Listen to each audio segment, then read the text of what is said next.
Hello friends, intermittent fasting basically एक technique है वज़न को कम करने का।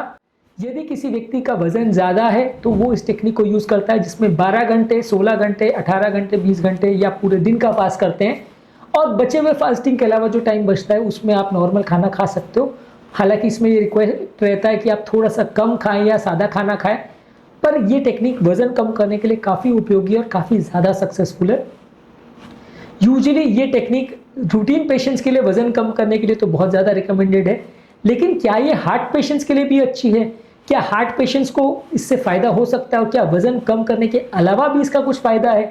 क्या वो पेशेंट जिनको हार्ट प्रॉब्लम्स है लेकिन वज़न उतना ज़्यादा नहीं या नॉर्मल वेट है, उनको भी इंटरमिटेंट फास्टिंग से कुछ फ़ायदा मिल सकता है? आज उस चीज़ को डिस्कस करेंगे, क्योंकि इंटरमिटेंट फास्टिंग वज़न कम करने के लिए सबसे ज़्यादा रिकमेंडेड और सबसे ज़्यादा अच्छी टेक्निक है। सबसे ज़्यादा सक्सेस रेशियो इसमें मिलता है, लेकिन हार्ट पेशेंट्स इसमें काफ़ी ज़्यादा सतर्कता रखते हैं क्योंकि उनको ऐसा लगता है कि ये उनके लिए रिस्की हो सकता है। तो आज उस एस्पेक्ट को डिस्कस करेंगे। टॉपिक पर जाने से पहले जो लोग हमारे चैनल पर नए हैं उन्हें रिक्वेस्ट करूँगा कि चैनल को सब्सक्राइब करें, वीडियोज़ को लाइक, कमेंट करें, फॉलो करें और पॉसिबल है तो शेयर भी करें। हार्ट पेशेंट्स में वज़न का इशू बहुत कॉमन है। बहुत सारे पेशेंट जिनको मेटाबॉलिक प्रॉब्लम जैसे कि बीपी, शुगर, कोलेस्ट्रॉल होता है, साथ में हृदय की नलियों का ब्लॉकेज होता है, तो टेक्निकली वो हार्ट पेशेंट की कैटेगरी में आते हैं। और ये सारे प्रॉब्लम्स काफ़ी हद तक वजन से रिलेटेड होते हैं। जितना पेट का फैट होगा उतना नलियों में कोलेस्ट्रॉल जमा होने की टेंडेंसी ज़्यादा होगी, उतना हार्ट अटैक, लकवा या कार्डियोवास्कुलर प्रॉब्लम्स होने का चांस ज़्यादा होगा। तो यदि किसी भी टेक्निक द्वारा वो अपने वजन को कम कर सके तो बीपी भी कम होगा, शुगर भी कम होगा, कोलेस्ट्रॉल भी कम होगा, हार्ट अटैक और लकवे होने का चांस भी कम होगा। तो यदि किसी व्यक्ति का वजन ज़्यादा है और इस द्वारा वो अपने वजन को कम कर सकता है इंटरमिटेंट फास्टिंग द्वारा, जो कि माना गया है कि सबसे ज़्यादा सक्सेसफुल टेक्निक है, सबसे ज़्यादा अच्छे रिजल्ट्स इसमें देखे गए हैं और सिंपल कैलोरी काउंटिंग के बदले ये ऑलमोस्ट कई गुना ज़्यादा सक्सेस आपको देता है। तो इस टेक्निक का यदि प्रयोग करके हार्ट पेशेंट्स भी अपने वजन को कम करें तो डेफिनेटली उनको फ़ायदा होगा। हाँ, किसी व्यक्ति का अगर वजन बहुत कम है, वो ऑलरेडी कचेक्स्ड है, उसका बेसलाइन हार्ट वेट ही कम है, वो already severe heart failure category में चला गया है जहाँ उसका बॉडी वेट 20-25 किलो, 30 किलो पे आ गया है, तो उनको नहीं करना चाहिए मे बी, क्योंकि उनको वज़न कम करने का एटलीस्ट फ़ायदा नहीं मिलेगा। और ज़्यादा उनका अगर वज़न ऑलरेडी बहुत कम है तो वज़न कम होने से उसको नुकसान भी हो सकता है। तो वैसे केसेस में इसको थोड़ा अवॉइड करें, या करें भी तो बहुत सतर्कतापूर्वक करें। लेकिन ज़्यादातर पेशेंट्स हार्ट के बीमारियों से जो पीड़ित होते हैं उसमें 70 to 80% पेशेंट्स में आपको वज़न थोड़ा ज़्यादा ही मिलता है, क्योंकि ये बीमारियाँ ज़्यादातर इंटर रिलेटेड है। तो अगर वज़न ज़्यादा है तो डेफिनेटली वज़न कम करने के लिए सबसे बेस्ट तरीका है। और वज़न कम करने के अलावा भी इसमें बहुत सारे फ़ायदे हैं। ये आपके कोलेस्ट्रॉल लेवल्स को कम करता है। जैसा कि हम जानते हैं एलडीएल कोलेस्ट्रॉल यानी बैड कोलेस्ट्रॉल और ट्राइग्लिसराइड जो लेवल्स होते हैं वो हमारे हार्ट की नलियों के ब्लॉकेजेस और हार्ट अटैक से बहुत कोरिलेट करते हैं। काफ़ी स्टडीज़ ने शो किया है कि दवाओं के माध्यम से यदि हम इनको कम करते हैं तो हार्ट अटैक और लकवे का चांस काफ़ी कम हो जाता है। इंटरमिटेंट फास्टिंग ऐसा है जो बगैर दवाओं के भी आपके कोलेस्ट्रॉल लेवल्स को काफ़ी हद तक कम कर सकता है और दवा की ज़रूरत और रिक्वायरमेंट को काफ़ी हद तक कम कर सकता है। तो अगर ये कोलेस्ट्रॉल लेवल्स को कम करता है तो भले किसी व्यक्ति का अगर बॉडी वेट नॉर्मल भी है और अगर हार्ट अटैक का उसको चांस है तो ये उसमें काफ़ी ज़्यादा मददगार साबित होगा। इसी तरह से ये ब्लड प्रेशर को भी कम करता है। काफ़ी केसेस में इंटरमिटेंट फास्टिंग में ऐसा देखा गया है कि लोगों का ब्लड प्रेशर कम हो जाता है, क्योंकि लोग इस दौरान नमक वाली चीज़ें कम खाते हैं। हाँ, अगर कोई व्यक्ति अपने फीडिंग विंडो या खाने वाले विंडो में बहुत ज़्यादा नमक ले लेता है तो उसका नमक ज़्यादा खाने की वजह से बीपी कम ना हो, ऐसा हो सकता है। पर ज़्यादातर लोग जैसे जैसे अपना वज़न कम करते जाते हैं, जैसे जैसे अपना नमक वाले खाने को कम करते जाते हैं, वैसे उनका ब्लड प्रेशर भी कम होता है और ब्लड प्रेशर की दवाइयों की ज़रूरत भी कम पड़ जाती है। तो इनडायरेक्टली ये भी एक एडवांटेज है, क्योंकि काफ़ी स्टडीज़ ने शो किया है कि जितना ज़्यादा ब्लड प्रेशर होगा उतना हार्ट अटैक और लकवे का चांस बढ़ेगा। इसी तरह से बॉडी की इंसुलिन सेंसिटिविटी बढ़ जाती है इंटरमिटेंट फास्टिंग द्वारा। जब हम 12 घंटे या 16 घंटे खाना नहीं खाते तो बॉडी को उस समय इंसुलिन नहीं बनाना पड़ता है, और बॉडी में जो एक्सेसिव इंसुलिन, जो कि टाइप 2 डायबिटीज़ या मोटापे का एक बहुत बड़ा कारण है जिसकी वजह से काफ़ी लोग वज़न कम नहीं कर पाते हैं, वो बॉडी में धीरे धीरे कम होने लगता है। बॉडी कम मात्रा में इंसुलिन बनाता है। जब बॉडी कम मात्रा में इंसुलिन बनाता है और जैसे जैसे व्यक्ति अपना वज़न कम करता है तो वैसे वैसे इंसुलिन का रिस्पॉन्स पैटर्न बढ़ जाता है और डायबिटीज़ को कंट्रोल करने में ये काफ़ी मदद करता है। और जैसा कि हम सब जानते हैं कि डायबिटीज जो है वो हार्ट अटैक और लकवे का रिस्क को 4 से 5 गुना बढ़ा देता है। तो यदि किसी भी तरह से हम बगैर दवाओं के यदि डायबिटीज़ को कंट्रोल कर सकें, क्योंकि इंटरमिटेंट फास्टिंग में काफ़ी हद तक ऐसा देखा गया है कि हार्ट अटैक होने का चांस, डायबिटीज़ होने का चांस बहुत कम हो जाता है।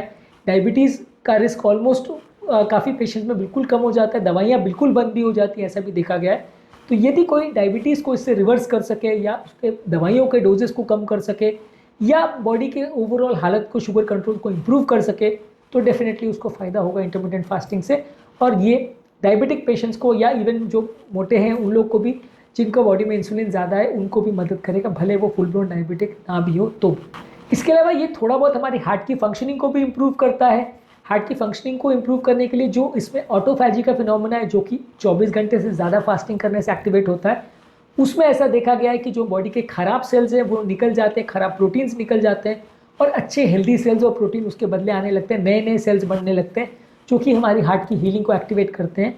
तो ये फ़ायदा इवन उन लोगों में भी देखने को मिल सकता है जिनका वजन ज़्यादा नहीं है, यानी जो 24 घंटे से ज़्यादा लंबे फास्ट करते हैं, 2 दिन 3 दिन वाले फास्ट करते हैं, वो पेशेंट्स में ऑटोफैजी का जो प्रोसेस है वो एक्टिवेट होता है। ऑटोफैजी मतलब, ऑटो मतलब सेल्फ, फैजी मतलब खाना, यानी खुद के शरीर को खाना, जो कि गलत तरह से ना सोचा जाए। ऑटोफैजी मतलब इसमें बॉडी अपने खराब सेल्स को खाती है और अच्छे सेल्स उसके बदले लेके आती है। तो ये सेल्फ क्लीनिंग प्रोसेस है, बॉडी का सबसे अच्छा और सबसे स्ट्रॉन्ग नेचुरल क्लीनिंग प्रोसेस है ये, जो सबसे ज़्यादा साइंटिफिकली एक्सेप्टेड है। आप डिटॉक्सिफिकेशन के लिए कितने भी काढ़े और जूस पीते रहें, ये उनसे सबसे ज़्यादा पावरफुल और सबसे साइंटिफिकली एक्सेप्टेड तरीका माना गया है नेचुरल क्लीनिंग के लिए।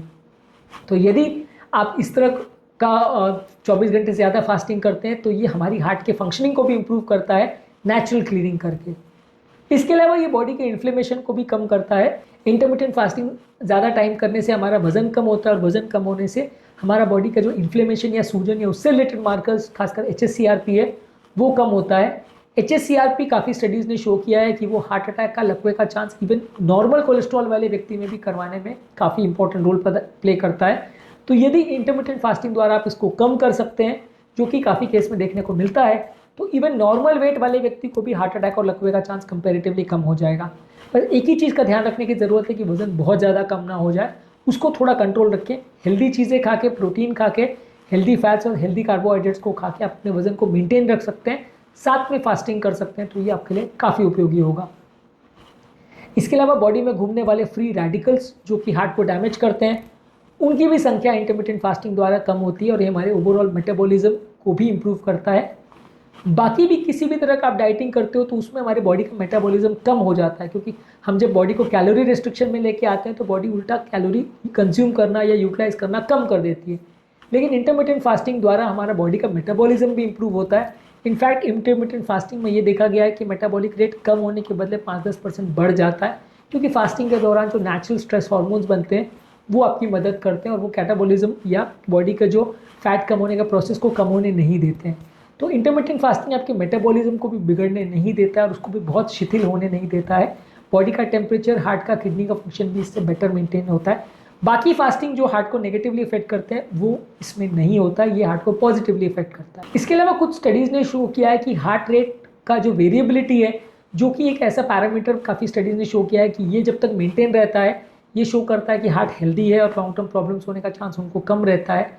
तो ये भी कंपैरेटिवली फास्टिंग द्वारा बेटर मैनेज और मेंटेन किया जाता है।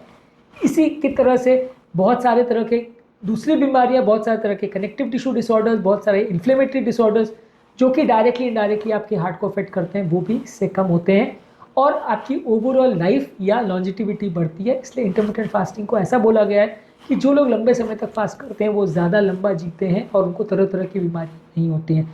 तो ओवरऑल हर हार्ट पेशेंट जिनका वजन ज़्यादा है उनको तो डेफिनेटली इंटरमिटेंट फास्टिंग करनी चाहिए। सतर्कता इसमें यह है कि अगर आपका हार्ट सीवियर फेलियर में है या बिल्कुल भी मैनेज नहीं कर पा रहे हैं या वज़न आपका बेसलाइन बहुत ज़्यादा कम है, तो आपको वज़न को और कम होने नहीं देना है। आपको प्रोटीन और हेल्दी फैट्स, कार्बोहाइड्रेट्स खा के वज़न को नहीं गिरने देना है। बाकी बेनिफिट्स आपको करने हैं। उतना अग्रेसिव फास्टिंग नहीं करना है जितना रूटीन लोग को करते हैं। रूटीन लोग तो 3-3, 4-4 दिन, 5-5 दिन भी फास्टिंग करते हैं। कई लोग तो 7 दिन, 8 दिन भी फास्टिंग करते हैं, सिर्फ पानी पी के रहते हैं।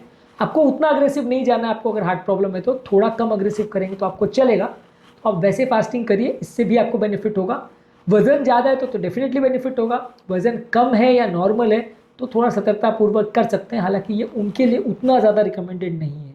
वज़न अगर ज़्यादा है तो डेफिनेटली रिकमेंडेड है। वज़न कम है तो बहुत फ़ायदा आपको दिख रहा है, इन्फ्लेमेशन बहुत ज़्यादा है या पम्प फंक्शन ज़्यादा है और साथ में आप वज़न मेंटेन कर सको, डॉक्टर की सुपरविजन में कर सको, तो करिए। पर अदरवाइज वज़न कम है तो आपको मे बी इसको अवॉइड करेंगे तो चलेगा। वज़न ज़्यादा है डेफिनेटली करना चाहिए। अगर वज़न नॉर्मल है तो भी आप इसको कर सकते हो। कम वज़न वाले थोड़े सतर्कतापूर्वक करेंगे तो बेटर है। तो आज के टॉपिक में हमने बात करी इंटरमिटेंट फास्टिंग क्या हार्ट के पेशेंट्स कर सकते हैं, और हार्ट के पेशेंट जिनका वीक हार्ट है या नॉर्मल अगर उनका बॉडी वेट है क्या उनको भी इसको करना चाहिए। तो आज इस विषय को हमने डिस्कस किया। हार्ट पेशेंट के लिए क्या स्पेसिफिक प्रिकॉशंस है इस बारे में मैं एक अलग वीडियो करेंगे, तो आप उस वीडियो को भी चेकआउट ज़रूर करें। उम्मीद करूँगा कि आज के टॉपिक में कुछ नई बातें जानने को मिली होगी। जो लोग हमारे चैनल पर नए हैं उन्हें रिक्वेस्ट करूँगा कि वीडियोज़ को रेगुलरली देखें, लाइक करें, फॉलो करें और कमेंट्स करें, और पॉसिबल हो तो सोशल मीडिया ग्रुप में शेयर भी करें।